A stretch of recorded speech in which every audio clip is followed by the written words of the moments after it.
M55 ஜியோபிசிகா இது ஒரு high altitude research ரக விமானம். இந்த ரக விமானத்தை 1988 காலகட்டத்தில், அதாவது சோவியத் யூனியன் காலகட்டத்தில் ஃபர்ஸ்ட் ஃபிளைட் பண்ணி பார்த்தாங்க. அதுக்கப்புறம் இண்டெக்லாம் பண்ணி யூஸ் பண்ணிட்டு இருந்தாங்க. பல நாடுகளும் பல வகையான எக்ஸ்பெரிமெண்ட்டுக்கு இதை பயன்படுத்திட்டு இருந்தாங்க. அதுக்கப்புறமா 2017 இந்த ரக விமானம் வேண்டாம், போதும், எக்ஸ்பீரி ஆயிடுச்சு, ரிட்டையர் பண்ணலாம் அப்படிங்கிறது போல ரிட்டையர் பண்ணியிருந்தாங்க. ஆனா நவம்பர் 2023 காலகட்டத்துல இது போல M55 ஜியோபிசிகா ரக விமானத்தை ரஷ்யா சோதனை பண்ணிட்டு இருக்காங்க அப்படிங்கிறது போல சொல்லப்பட்டு வருது. அப்படி என்ன சோதனை பண்ணியிருக்கலாம், இல்லை என்ன பண்ணியிருக்கலாம் அப்படின்னு பார்த்தா, இது ஒரு மாடுலார் பேஸ்டு ஏர்கிராஃப்ட் அப்படிங்கிறாங்க.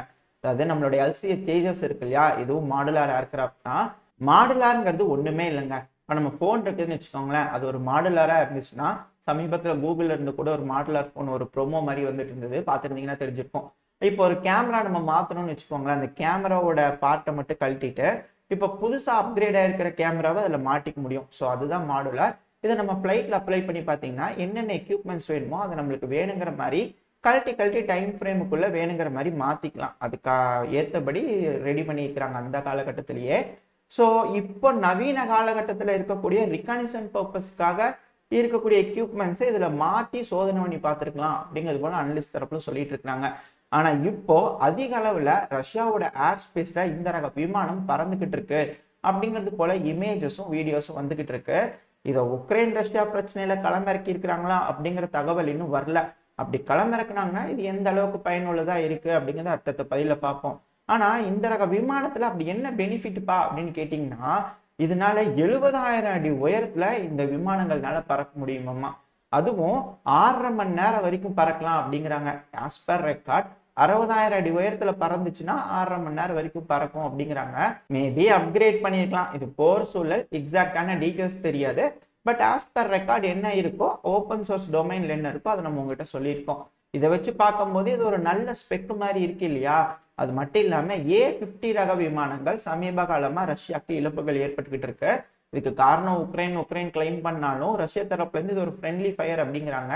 எது எப்படியா வேணாலும் இருக்கட்டும், இந்த A50க்கு மாற்றா இந்த M55 வருமா அப்படிங்கிறது போலதான் இங்க ஒரு கேள்வியா இருக்கு. இது ஒரு வேலை வரும் பட்சத்துல எப்படி வேலை செய்யுது அப்படிங்கிறத பொறுத்து வந்து பார்ப்போம். அதுவும் இந்த ரக விமானத்தோட ரேஞ்சு 4000 கிலோமீட்டருக்கு மேல அப்படிங்கிறதோட சொல்லப்பட்டு வருது. 4500க்கு மேல அப்படிங்கிறாங்க. அப்புறம் 4லேருந்து 5 க்ரூ இருந்ததுன்னா போதும் அப்படிங்கிறாங்க. 5 பேர் இருந்தாலே இந்த ரிகனைசன்ஸ் பர்பஸ்க்குலாம் அதிகமா வேலை செஞ்சுக்கலாம். அப்புறம் வேணும் பட்சத்துல இந்த ரக விமானத்தை திரும்பவும் ப்ரொடியூஸ் பண்ணி அதிகமா பயன்படுத்திக்கலாம் இல்லையா, நல்லா கை கொடுக்குதுன்ற பட்சத்துல. ஏன்னா 70,000 அடி உயரத்துல பறக்கும் போது எனக்கு தெரிஞ்சு உக்ரைனோட எந்த மிசைலும் ரஷ்யாவோட ஏர்ஸ்பேஸ்க்குள்ள வந்து இந்த ரக விமானத்தை வந்து டச் பண்ணும் அப்படிங்கிறதுல இப்போ வரைக்கும் சாத்தியமில்லாத ஒண்ணு. ஒருவேளை இது அதிக அளவுல கை கொடுத்துருச்சுன்னு வச்சுக்கோங்களேன், என்னப்பா 5th generation 6th generation, old is gold தான்ப்பா அப்படிங்கிறது போல இருக்கும். இது போல பல முக்கியமான தகவல்கள் தான் இந்த பதிவுல இருக்க போது. அனைவருக்கும் வணக்கம், நான் உங்கள் செந்தில், இது உங்கள் செந்தில் டிஃபென்ஸ். பதிவுக்குள்ள போறதுக்கு நான் நம்ம சேனல் சப்ஸ்கிரைப் பண்ணலாம், மறக்காம சப்ஸ்கிரைப் பண்ணிட்டு கூடவே பக்கத்துல இருக்கிற பெல் ஐக்கான்ல ஆல் ஆப்ஷன் சூஸ் பண்ணிக்கோங்க.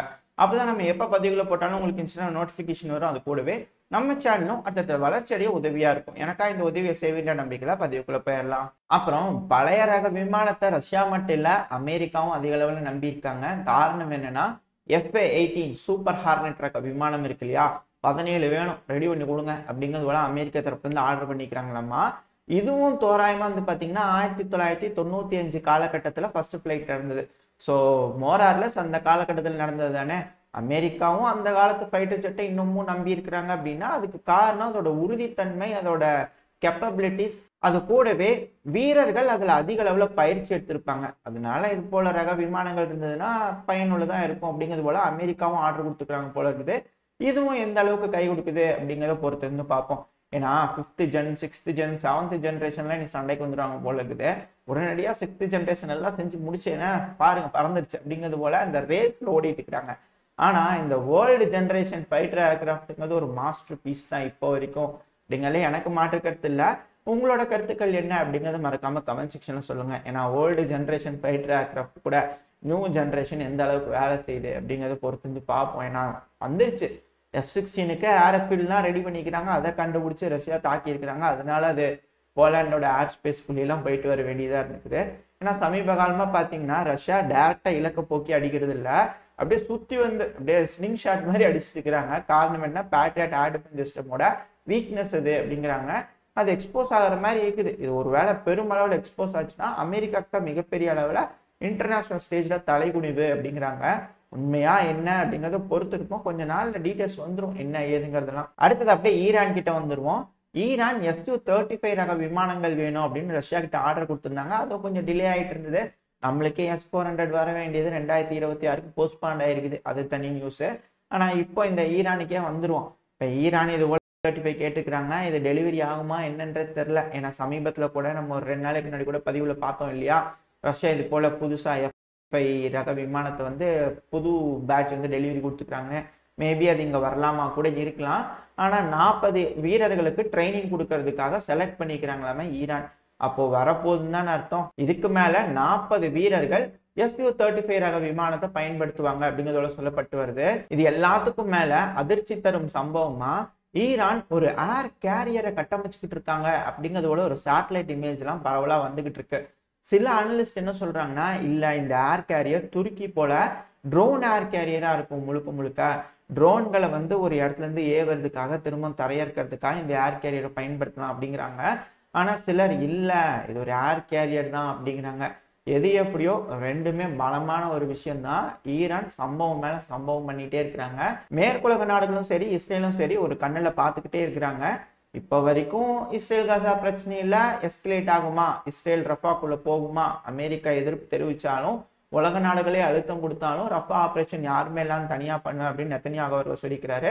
ஒருவேளை அது நடக்கும் பட்சத்துல ஹிஸ்புல்லா உள்ள வருவாங்க. இங்க இருக்கிற யமன் ஹவுதிஸும் இஸ்ரேலை தாக்குறேன் இருக்கிறாங்க, தாக்கிட்டு இருக்கிறாங்க. அப்புறம் இந்த செங்கடல்ல வந்து பாத்தீங்கன்னா திரும்ப ஒரு தாக்குதல் நடந்திருக்கு. ஒரு ஆயில் கண்டெய்னர் மேல தாக்குதல் பண்ணிக்கிறாங்க. அந்த தாக்குதல்னால தீ விபத்து ஏற்பட்டிருக்கு. அது அணைச்சாச்சு அப்படிங்கிறதோட சொல்லப்பட்டு வருது. இப்படி இருக்கும் சூழ்நிலையில இந்த மிடில் ஈஸ்ட் பகுதியில அந்த பிரச்சனை பெருசாகும் பட்சத்துல இஸ்ரேல் ஈரான் நேரடியா மோத ஆரம்பிச்சிருவாங்களா அப்படிங்கிறது போல கேள்வி எல்லாம் வந்திருக்கு. அதுக்கு தயாராகணுமா இல்லையா, அதுக்காக ஈரான் ஒரு பக்கத்துல தயாராயிட்டு இருக்காங்க அப்படிங்கிறத சொல்லப்பட்டு வருது. எது எப்படியோ இந்த பிரச்சனையெல்லாம் பெருசாகாம சுமூகமா பேசி தீர்த்துருவாங்க அப்படிங்கிற நம்பிக்கையில இந்த பதிவை நம்ம முடிச்சுக்குவோம். இந்த பதிவு எப்படி இருந்துச்சு, உங்களுக்கு பிடிச்சிருக்கா, பிடிச்சுன்னா லைக் பண்ணிட்டு உங்க ஃப்ரெண்ட்ஸ் அண்ட் ஃபேமிலியோட ஷேர் பண்ணிக்கோங்க. அது கூடவே மறக்காம இந்த பதிவை பத்தின உங்களோட கருத்துக்களை கமெண்ட் செக்ஷன்ல சொல்லுங்க. இந்த பதிவு நல்லா இருக்கும்னு நம்பிக்கையில அடுத்த பதிவில் உங்களை சந்திக்கிறேன். அது வரைக்கும் ஸ்டே சேஃப். Bye bye.